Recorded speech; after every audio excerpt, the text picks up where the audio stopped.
कारण माझ्या समोर उभे आहेत माझं साम्राज्य चालवणारे असे अनेक हिरे आहेत, पण त्यातील माझे दोन लाडके वाघ मथुर आणि बकासूर.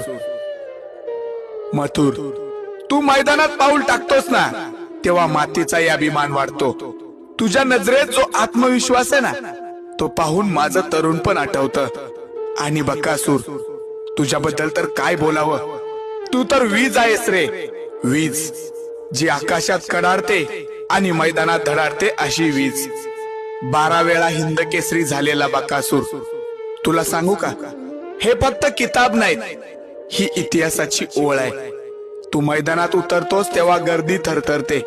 तो जोश, ती ताकद, ती मला माझ्या जिंकलेल्या लढायांची आठवण करून देते.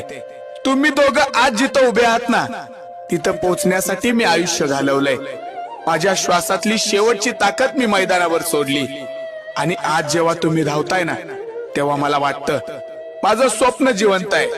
तुमच्याकडे बघून लोक म्हणतात लक्ष्याचे हेच वारसदार असावेत. तिथं माझं यश आहे. मी आता थांबलोय.